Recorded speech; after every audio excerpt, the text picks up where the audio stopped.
ou marxismo cultural? Quantos de vocês já ouviram falar nesse tema e fazem ideia do que a gente está falando?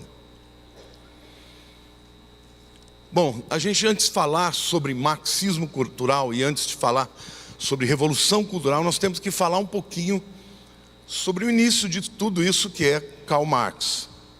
Esse ano está fazendo 200 anos do nascimento de Karl Marx, né? Ele nasceu em 1818 e foi, sem dúvida alguma, o pensador que mais impactou a sociedade que nós vivemos hoje. Bom, o que ele acreditava, o Marx? Marx nasceu e cresceu e viveu na chamada Revolução Industrial. E o cenário da Revolução Industrial é que houve uma mudança do estilo de vida das pessoas. Na era da agricultura, as famílias viviam no campo. E quando viviam no campo, viviam de uma maneira mais, vamos dizer, saudável. Plantavam, comiam, viviam juntas, as famílias agregadas. Então veio a industrialização e as pessoas tiveram que mudar para as cidades. E as cidades não estavam prontas para receber aquela multidão de pessoas. E, portanto, as pessoas viviam em condições opressivas, sem saneamento, muitas vezes trabalhando 7 dias na semana, 17 horas por dia, e de uma maneira, obviamente, inadequada. Marx cresceu olhando para essa sociedade e entendendo que ela era opressiva. Porque enquanto o trabalhador vivia no campo e ele tinha fome, ele tinha ainda o recurso de plantar uma hortinha no seu quintal e sobreviver. Na época da sociedade industrial não havia outro jeito a não ser escravo daqueles que detinham os meios de produção. Então, Marx foi criando uma visão, e ele então fundou a visão comunista, onde o fim de tudo, a visão que o Marx tinha era criar um paraíso na Terra. E ele pega esta visão de Thomas More, que falou sobre a utopia. Já ouviram falar sobre utopia? Utopia do grego significa não, é não e topos lugar. Utopia é um lugar que não existe, mas seria uma sociedade justa, uma sociedade igualitária, uma sociedade onde não haveria diferença de classes sociais e, sobretudo, onde não haveria poder, não haveria um governo. Só que Marx, ele achava que isso não aconteceria de uma maneira natural. E por que ele pensava assim? Porque Marx foi muito influenciado por um outro filósofo chamado Hegel. Hegel escreveu sobre a dialética histórica. Ele acreditava que a sociedade, ela avançava de maneira linear como resultado de uma tese que se confrontava com uma antítese.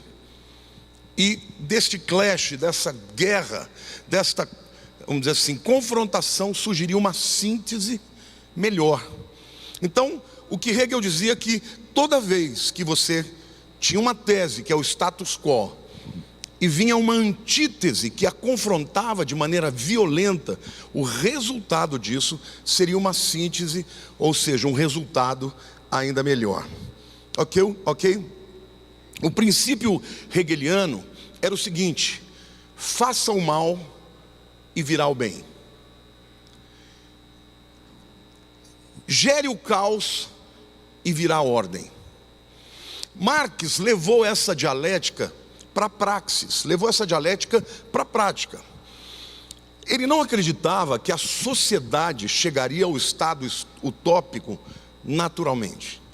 Ele acreditava que era necessária a revolução do proletariado. Proletário nada mais é do que o trabalhador. Naquele tempo, os burgueses ou a burguesia tinham crescido muito, estavam detendo todos os meios de produção, eles eram os senhores industriais e, portanto, Marx defendia que tinha que haver uma revolução armada, onde os trabalhadores do mundo se revoltariam contra os seus patrões e aí então criariam uma ditadura do proletariado. Tá? Já ouviram falar sobre isso, né? Ele acreditava numa guerra que aconteceria de maneira natural em toda a Europa. Ele dizia que esta guerra, que ele chamava de guerra pan-europeia, seria uma guerra onde os trabalhadores de todas as nações se uniriam para fazer a revolução. Ok? Marx profetizou isso. Literalmente ele disse, virá uma grande guerra. Aliás, outros também profetizaram. Nietzsche profetizou. E a guerra veio. A Primeira Guerra Mundial foi uma guerra de proporções históricas, enorme. Nunca tinha havido uma guerra tão poderosa como aquela. Mas diferentemente do que Marx acreditou, aquela guerra não era uma guerra de luta de classes. Não era uma guerra de trabalhadores contra patrões. Foi uma guerra em que países lutaram contra países. E, portanto, trabalhadores da Alemanha lutaram contra trabalhadores da Inglaterra, da França. Então, houve uma crise no marxismo ideológico, teórico, tremenda. Porque os marxistas que acreditavam que a guerra aconteceria e seria uma guerra de classes, o que aconteceu foi uma guerra natural, onde cada país defendeu os seus direitos. E na cabeça dos marxistas, como é que isso foi possível? Como é que trabalhador luta contra trabalhador?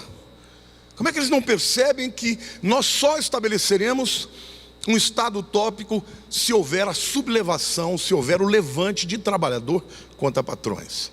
Então, houve de fato essa crise teórica, né, entre todos os marxistas da época, né? Um pouco dessa resposta, porque a pergunta era, quem foi que alienou os trabalhadores? Você sabe o que significa alienar? O que significa uma pessoa alienada? Não está errado, mas a palavra alienar vem do grego alios ou alos, que é outro. A visão de alienação é quando alguém cede os seus direitos a outro. Então, na visão marxista, alienar significa os trabalhadores entregando os seus direitos para os patrões. Quem é que fez a cabeça desses trabalhadores? Como é que eles não percebem que eles estão cedendo os direitos e estão, na verdade, defendendo os direitos dos patrões? Quando eles fazem a Primeira Guerra Mundial de maneira que não seja uma guerra de classes, e sim uma guerra entre países.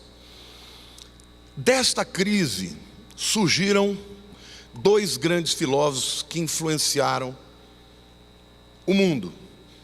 O primeiro deles foi Georg Lukács, húngaro. E o segundo dele, muito mais importante, Antônio Gramsci. Antônio Gramsci foi o fundador do Partido Socialista Italiano. E Antônio Gramsci, ele começou a pensar, mas o que alienou esse povo? Ele chegou à seguinte conclusão: o que alienou os trabalhadores é a cultura. Somado a isso, gente, aconteceu uma coisa muito interessante. Vocês se lembram de quando aconteceu a Revolução Bolchevique? Outubro de 1917, eles ascendem ao poder, certo? Então, o Gramsci e outros pensadores socialistas foram visitar a Rússia. E vocês sabem que quem fez a Revolução foi Lenin, mas depois de terminar a Revolução, depois de eles entrarem no poder, durante 5 anos Lenin ficou implantando a Revolução. Lenin morre e sobe ao poder Stalin. E Stalin fez uma limpeza no partido, gente. Literalmente, ele matou todo mundo que discordava dele.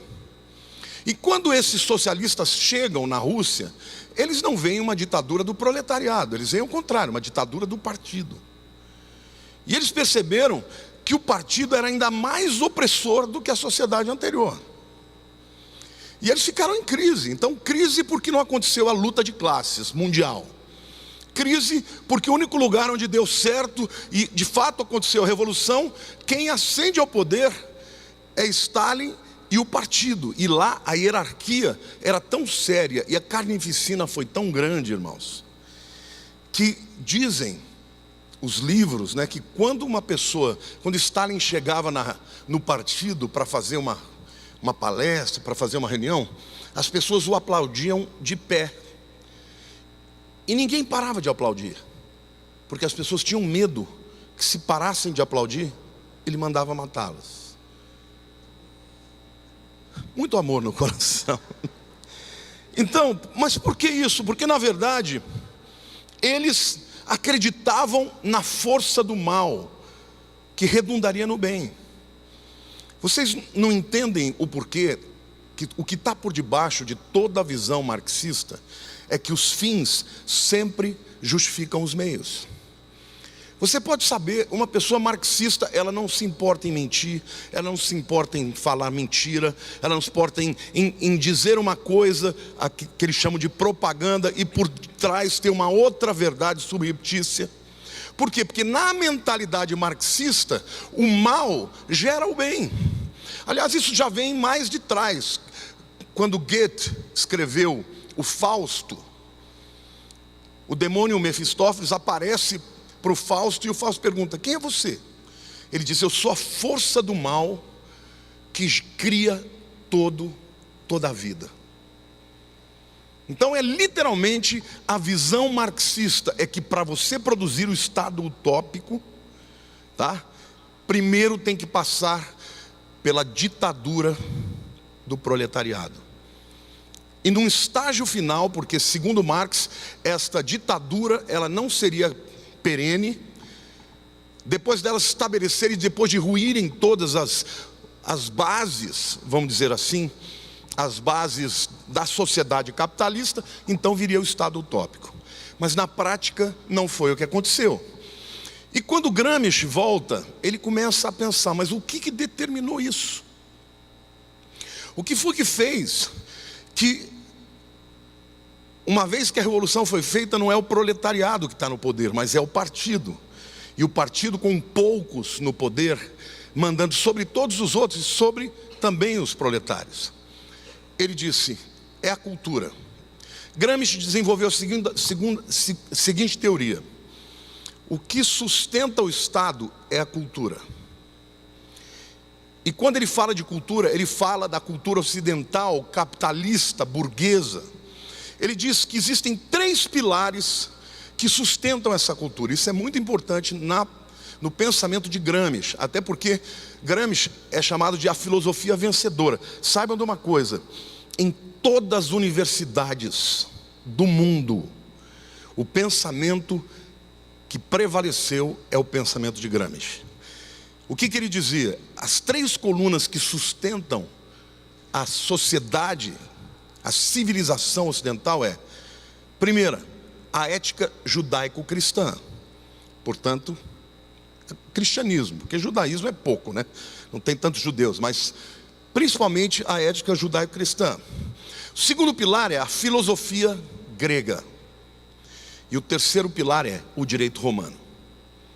Então, na verdade, é o cruzamento dessas 3 grandes cidades, Jerusalém, Atenas e Roma, é que se forma a sociedade capitalista que precisa ser destruída. Ele diz assim: o que sustenta o Estado opressor é a cultura. Mas o que sustenta a cultura? Ele diz que é o autoritarismo, ou a autoridade. E aí ele pergunta: mas o que sustenta a autoridade? Ele diz: a família monogâmica, entre homem e mulher e filhos, indissolúvel. Portanto, na visão de Gramsci, você precisa destruir esses 3 pilares. Vocês acham que é por acaso que a família hoje está sob fogo? Que todos os meios de comunicação, que todos os grupos que têm influência na sociedade estão contra a família, contra o cristianismo? Isso não é natural, isso não é, vamos dizer assim, por acaso. Isso é programático. Gramsci dizia que você não fará socialismo se não for através da destruição desses pilares. E Gramsci, quando ele vai para a Rússia, ele fica horrorizado com o horror de Stalin. Ele odiava o horror de Stalin. Então ele dizia que a revolução deveria ser na cultura. Portanto, aqueles que creem na revolução cultural, eles não acham que o socialismo virá da luta armada, virá da desconstrução dos valores judaico-cristãos, da família, do direito romano, da mentalidade grega. O caos é necessário para produzir a vida, só que não será numa luta armada, não será de uma maneira imediata, será paulatina, será gradativa, será subreptícia, será uma guerra que se fará nas entranhas da sociedade, por isso mudando a maneira de pensar. Ele acreditava piamente na força do negativo. Destrua, põe abaixo e surgirá o paraíso. Odeie e virá o bem. Crie o caos e virá a ordem. Mas ele acreditava que isso deveria ser feito de uma maneira mais subreptícia. Gramsci defendia também que deveria haver dois discursos. O primeiro é a propaganda, e o segundo é aquele que você faz por debaixo do pano para aqueles que são parte do partido, daqueles que são parte da visão socialista. Então essa visão de você levar adiante uma propaganda e por detrás ter um outro viés para aqueles que fazem parte, da visão de destruir a sociedade, esta visão é a visão que veio de Gramsci. Quando você vê, por exemplo, no Congresso Nacional, uma lei que proíbe a disciplina de um pai em relação ao filho, chamada Lei da Palmada, o que está por detrás disso? Está por detrás a visão de romper com a visão do patriarcado. Porque para os comunistas, veja, para os gramscianos, a sociedade é sustentada pela cultura.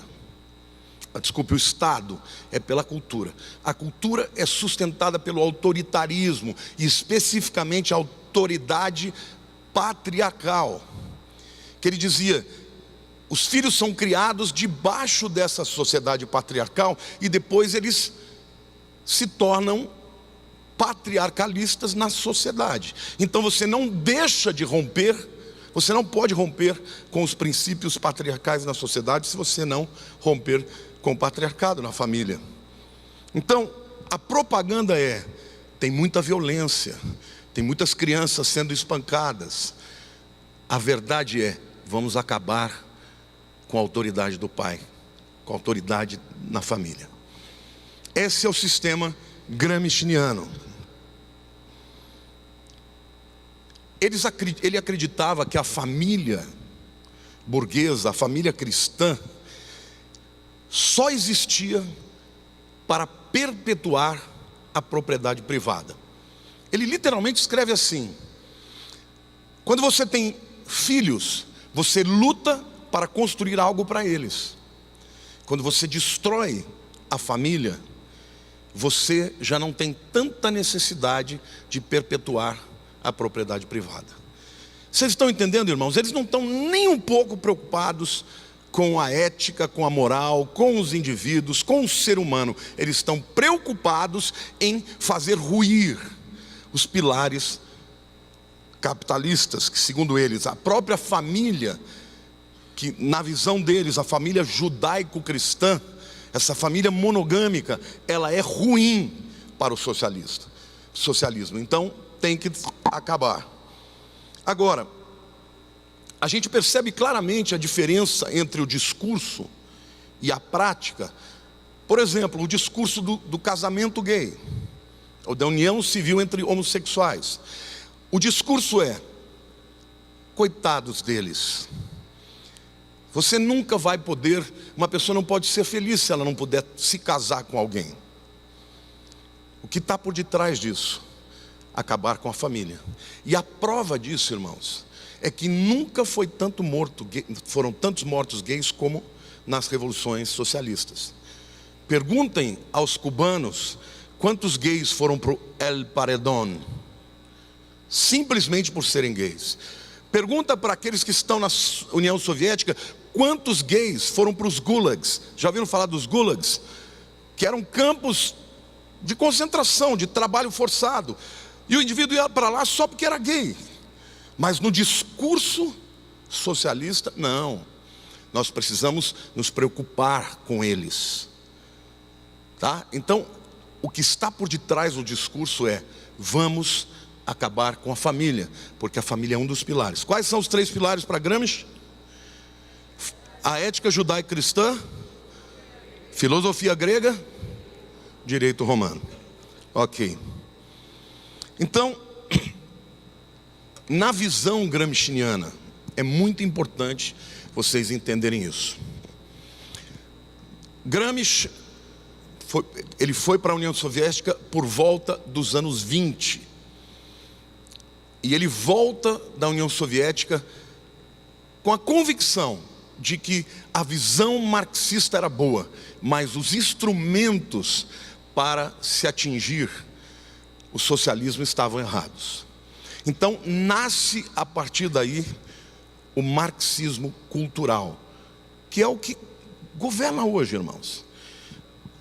Agora eu vou começar daqui a pouquinho a parte que eu vou falar sobre a escola de Frankfurt, que é uma das, vamos dizer assim, dos pilares mais importantes do marxismo cultural. Gramsci de um lado e a escola de Frankfurt do outro lado. Por quê?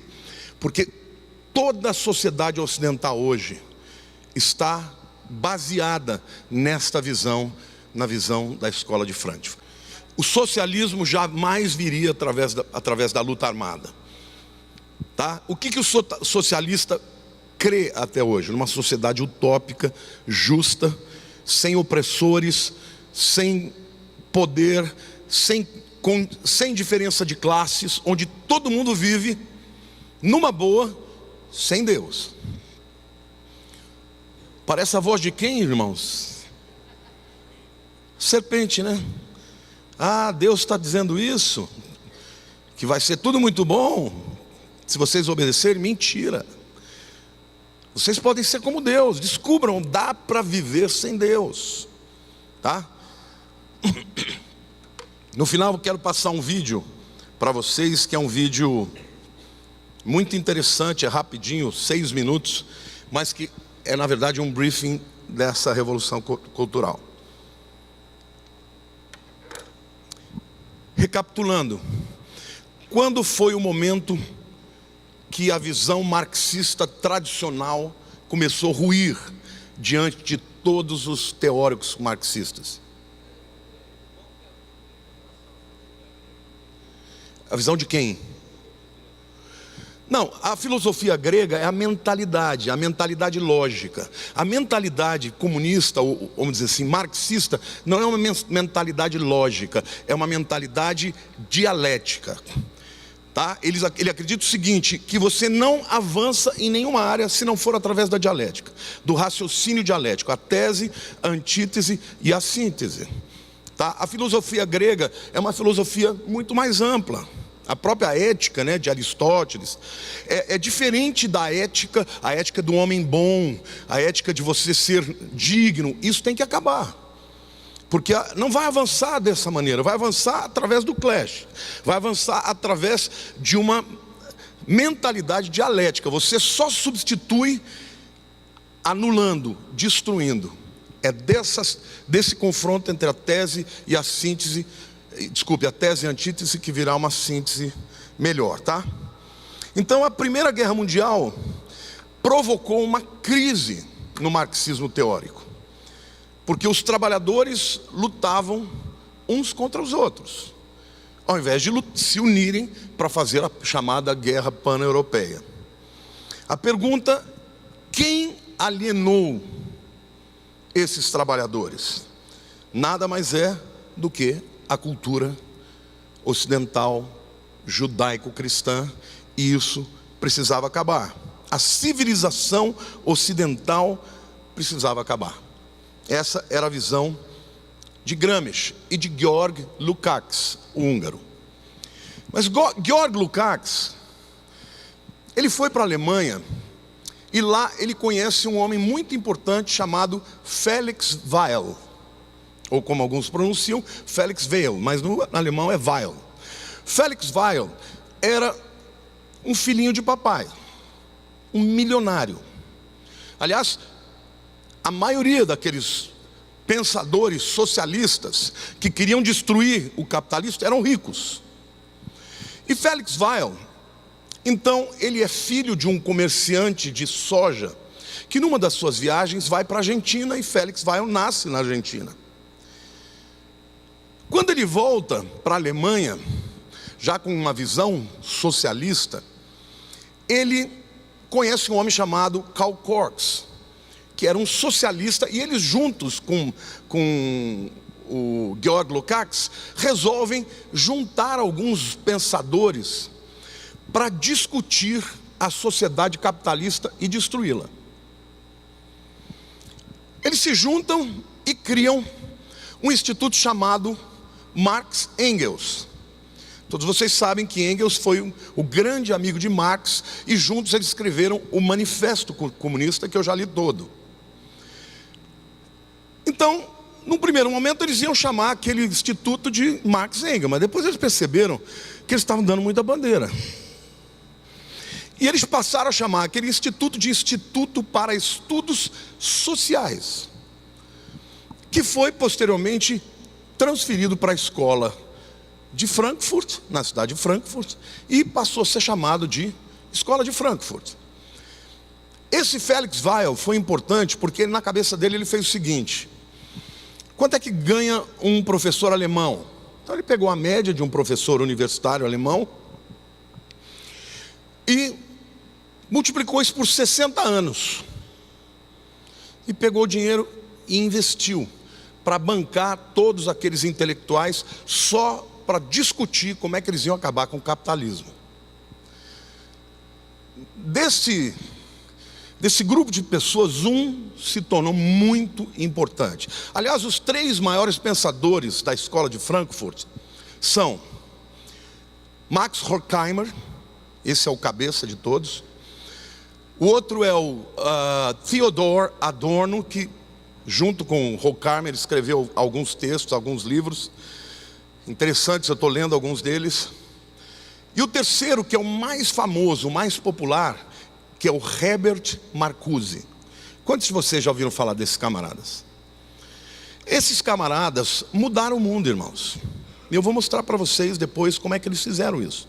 Literalmente, o mundo que você vê hoje vem desses 3 caras. O Gramsci, ele é muito importante no embaseamento teórico partidário. Até durante o PT durante anos, porque quando houve o golpe militar em 64, vocês acham que a esquerda perdeu? Ao contrário. Vocês sabiam que na época do governo militar não havia um jornalista que fosse de direita? Nenhum. As grandes redações tinham jornalistas de esquerda. As pequenas redações também. E às vezes os pequenos jornalistas batiam nos grandes, dizendo que eles estavam, do lado do governo. Mentira. Ainda hoje, jornalistas que se opõem à visão da esquerda são alijados. O Pondé fala uma coisa interessante: a esquerda falhou em tudo no mundo, menos numa coisa: na produção intelectual. Você não vê um professor universitário de direita ou conservador que consiga trabalho. Ele é alijado, ele é rejeitado da academia. Então, o PT durante muitos anos, isso quem me contou foi a minha irmã, é fundadora do PT. Durante muitos anos ela foi marxista. E disse que o debate era tremendo. Se eles deveriam seguir a linha marxista tradicional, ou se deveriam seguir a linha marxista gramsciana, da Revolução Cultural. Quem ganhou foi a ala que defendia o Gramsci. Portanto, todo modus operandi do PT é gramsciano: mudar a sociedade, alterar a sociedade. Uma coisa que é importante dizer é que no final da Primeira Guerra, duas foram as respostas para aquele horror que aconteceu e para a crise teórica do marxista. Uma foi uma resposta positiva, uma visão positiva, ufanista, que é o nascimento do fascismo. E para quem não sabe, tanto o fascismo quanto o nazismo nasceram como filhos do socialismo. Então esse negócio de dizer que fascismo é de direita é propaganda comunista. Porque Mussolini era parte do Partido Comunista na Itália. O teórico que criou o fascismo era socialista também. E o próprio nazismo, a palavra nazismo é nazi, é nacional socialismo. Quando Hitler entrou, ele mudou o nome do partido alemão de Partido dos Trabalhadores para Partido Nacional Socialista. Só que a diferença que o fascismo tinha do marxismo, vamos dizer, marxismo cultural, é que ele teve uma visão positiva, ufanista.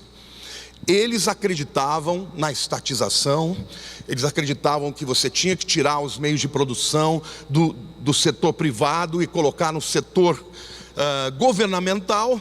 Só que eles acreditavam em criar um país melhor, voltando para as raízes arianas, voltando para os gregos, não os gregos efeminados, mas os gregos espartanos, porque os alemães acreditavam que eles eram oriundos daí.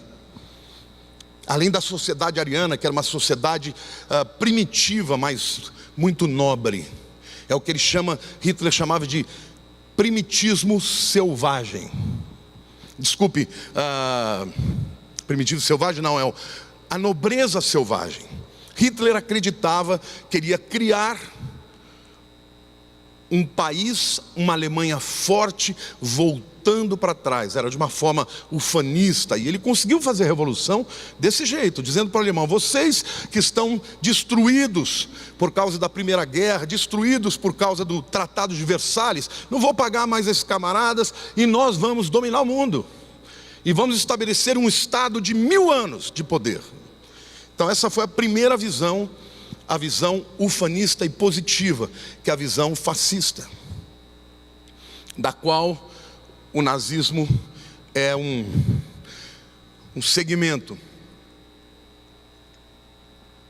A outra visão é a visão marxista, que é negativa.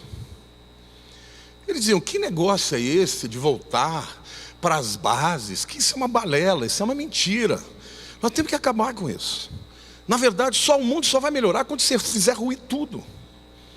O que nós precisamos fazer não é voltar para trás, nós precisamos destruir tudo. E se perguntar para eles o que eles propunham para o futuro, não sei.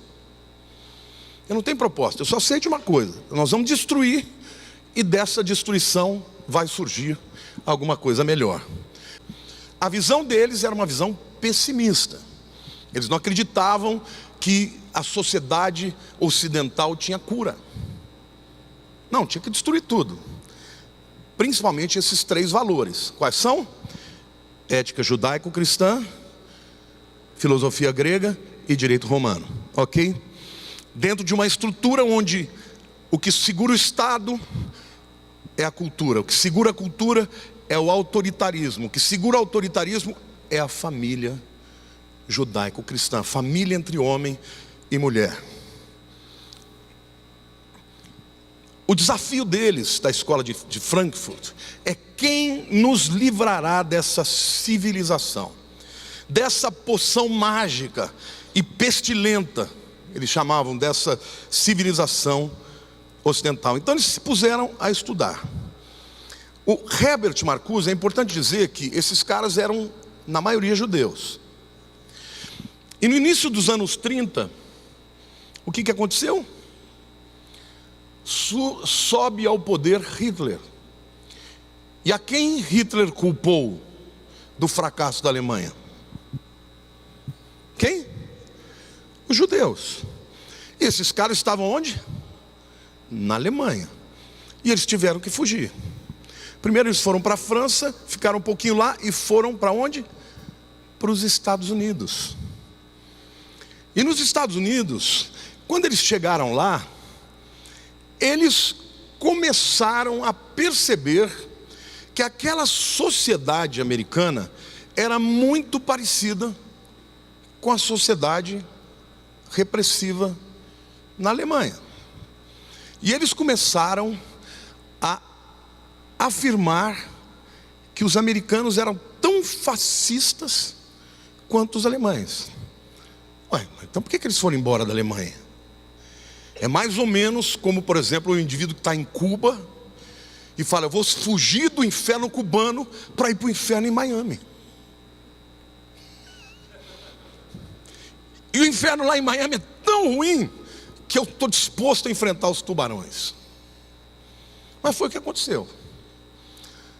Chegaram nos Estados Unidos e eles foram logo se instalando nas universidades. Primeiro na Universidade de Columbia, em Nova York.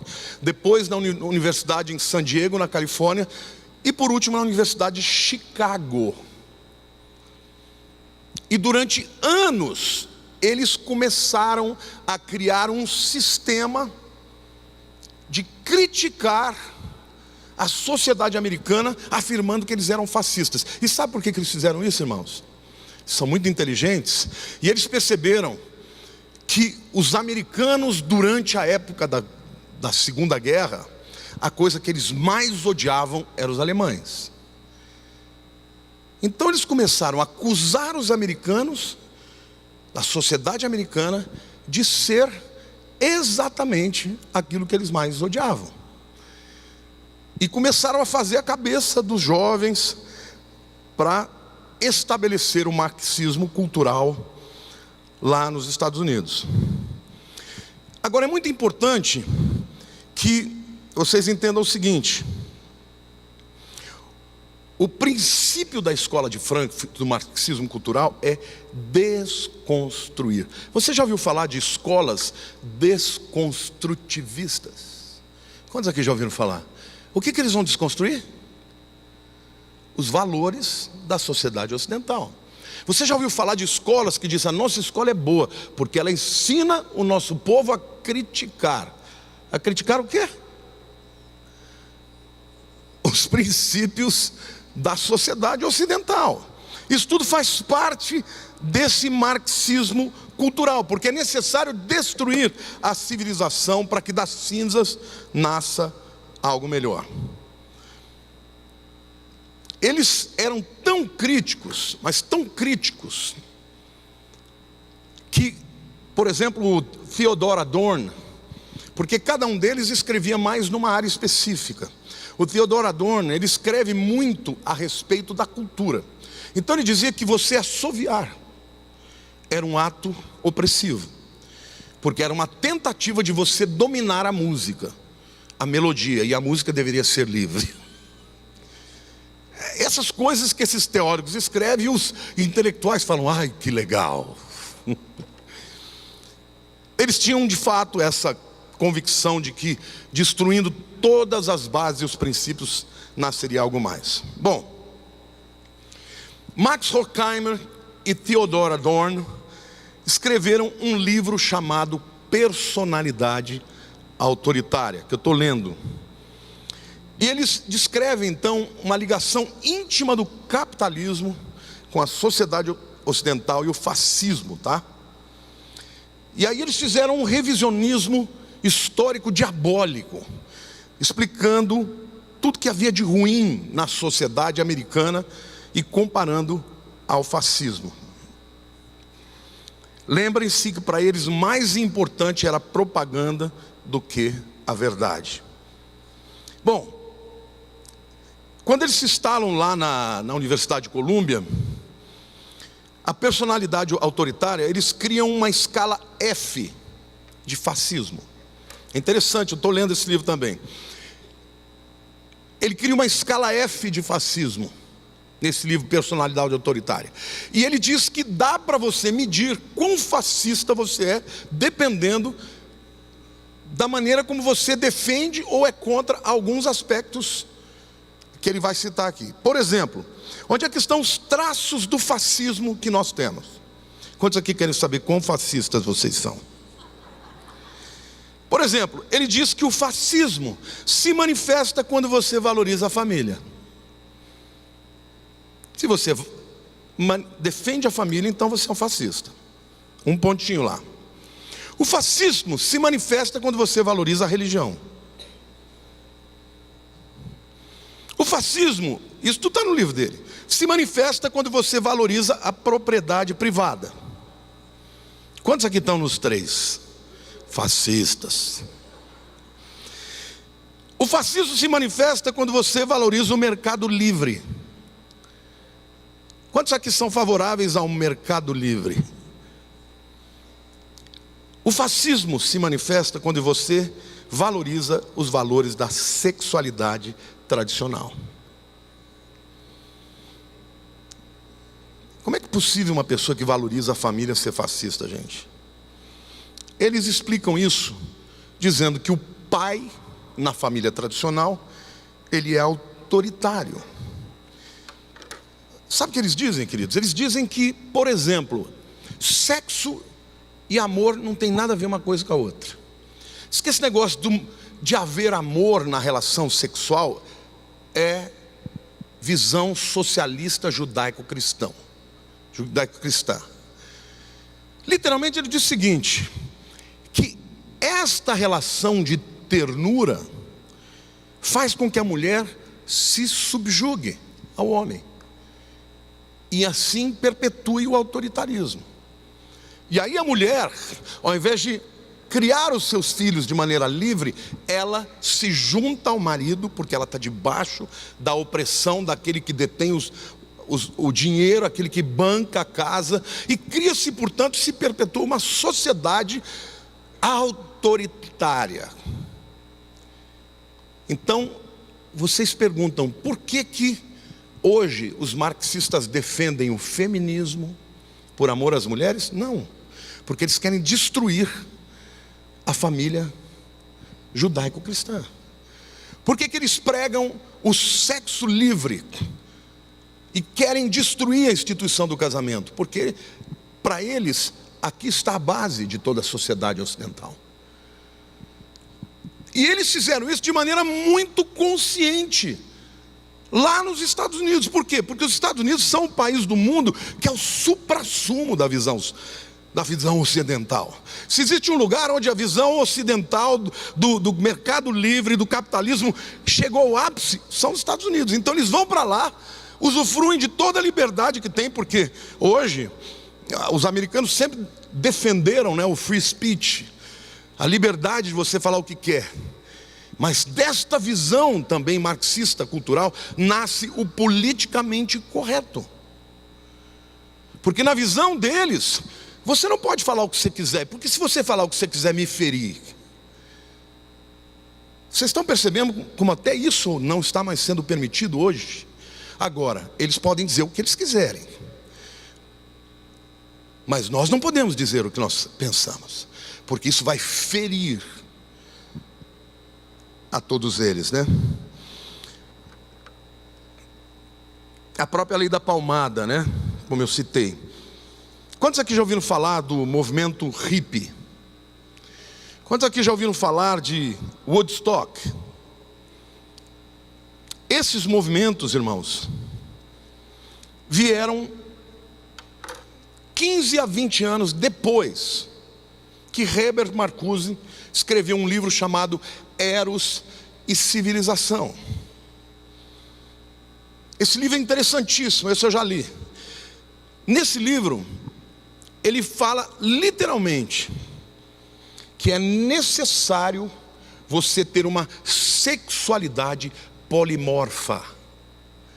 Ele diz que essa visão de você ter uma sexualidade baseada somente na genitália é errada.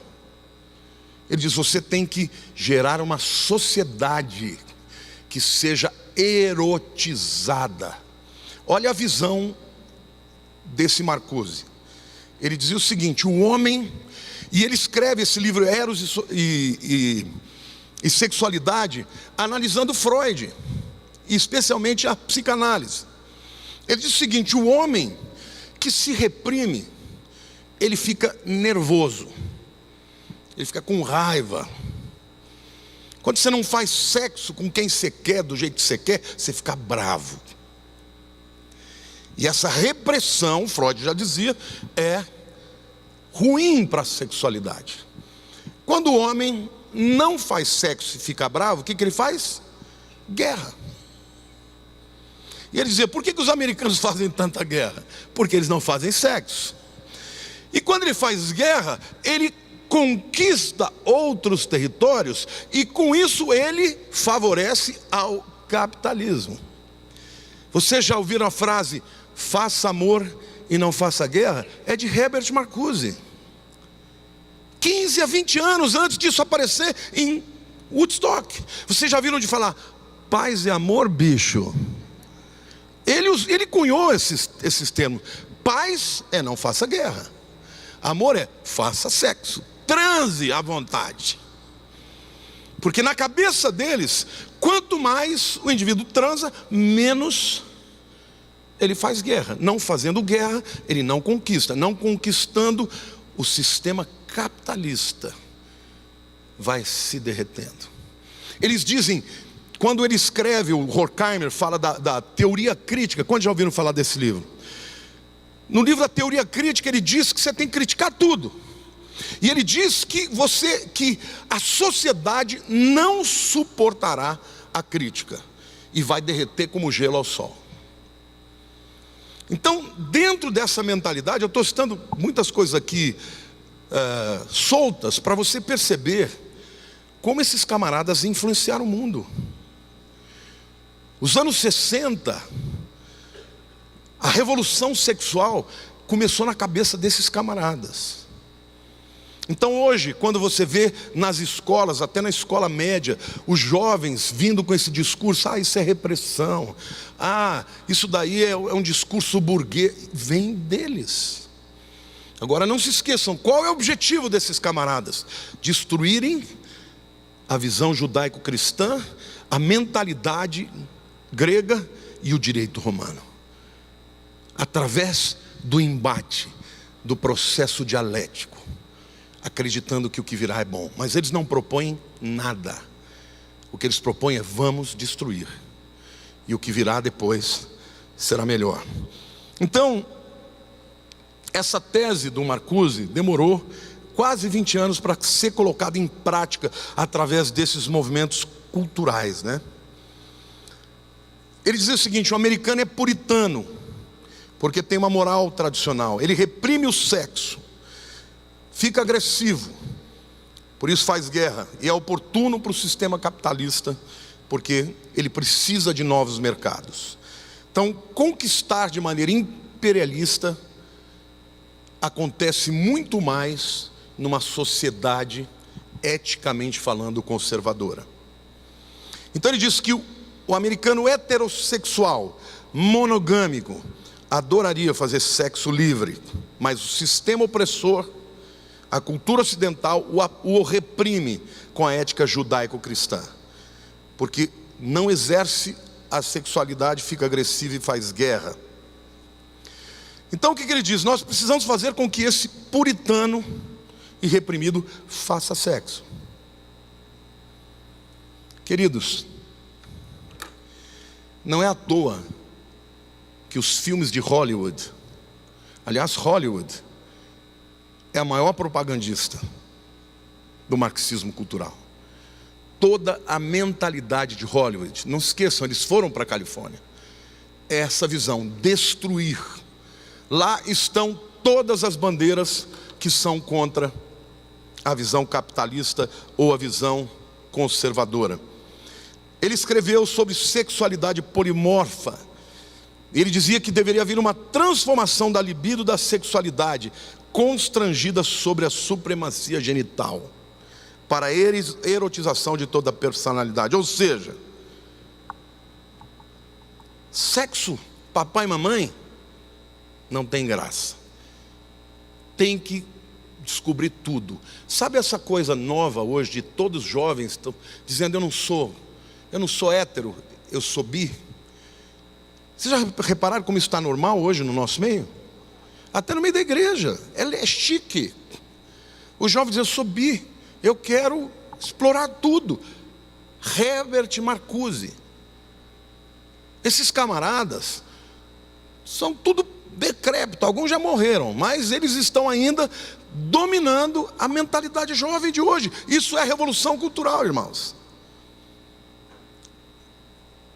Porque hoje nós estamos enfrentando isso porque os Estados Unidos são os produtores de cultura. Quem determina a maneira como os jovens pensam hoje são os americanos. E os americanos que outrora, os Estados Unidos, que era um país altamente cristão, é uma sociedade pós-cristã hoje, irmãos. É uma sociedade onde a mídia só defende esses valores. Politicamente correto, liberdade, contra os valores conservadores. E eles se utilizam de métodos, aqui não está na pauta, mas nos Estados Unidos também tem um outro nome muito importante. Quantos de vocês já ouviram falar de Saul Alinsky? Você devia ler esse cara. Quem lê inglês, compre um livro chamado, esse eu li também, chamado 13 regras para radicais. Saul Alinsky foi um pensador, um camarada que fez a teoria dele, a tese dele de mestrado com Al Capone. Ele literalmente se tornou discípulo do braço direito do Al Capone. Dentro da máfia americana, ele descobriu tudo que o camarada fazia. E dali ele lançou as teses dele. Esse cara era um radical e ele ensinava os seus alunos como é que eles iriam destruir a sociedade americana. Sabe quem era discípula direta de Saul Alinsky? Hillary Clinton. Discípula direta. E ele ensinava, minta. Lá nesse livro, eu até tenho aqui, eu vou ler aqui algumas coisas para vocês, que eu acho interessante, não está só para dar uma pincelada rápida, eu vou ler aqui as...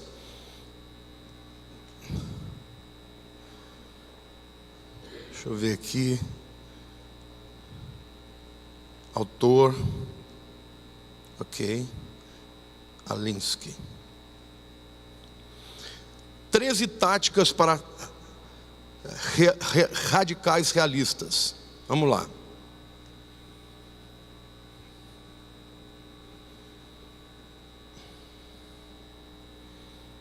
Vou ler só os títulos dos capítulos para vocês verem. Aliás, nesse livro, o Alinsky, ele diz assim: poder não é somente aquilo que você tem, mas aquilo que o seu inimigo pensa que você tem. Essa é a primeira regra. Segunda regra: nunca vá para fora da experiência do seu povo. O que ele está dizendo? Quando você está numa discussão, fale daquilo que eles querem ouvir. Já ouviram isso, alguém usando essa tática? Não fale a verdade, fale o que eles querem ouvir. Terceira regra é: sempre que for possível, saia da experiência do seu inimigo. Aqui você quer causar confusão, medo e retrocesso. Ou seja, você percebe que o teu inimigo está defendendo um ponto que ele é bom. Tire ele daquela zona de conforto. Fale daquilo que ele não é bom. Tática do Alinsky, para você vencer, dominar e conquistar e destruir. Quarta regra: faça o inimigo, isso aqui é tremendo, faça o inimigo viver nas suas próprias regras. O que eles perceberam? Que os cristãos têm problema de consciência quando eles não vivem o que eles pregam. Então ataque onde você sabe que eles não estão vivendo. incrível, né? Porque você pegar um marxista desse e tocar no ponto, ele mente na tua cara. De jeito nenhum, o quê? Você está louco? Não peguei, não era meu. Juro de pé junto. Ele diz assim: a quarta regra carrega dentro de si mesmo a quinta regra. Ridicular é a arma mais potente de todas. É quase que impossível contra-atacar o ridículo. Gera fúria para a oposição, que então reage para a sua própria vantagem. Vocês já perceberam como na mídia esses humoristas estão sempre ridicularizando os crentes, tirando sarro de quem defende a família? Porque isso é tática da esquerda. Sexta regra: uma boa tática é aquela que o seu povo gosta. Ou seja, você falou uma coisa, você percebeu que o povo gostou, vai firme nessa.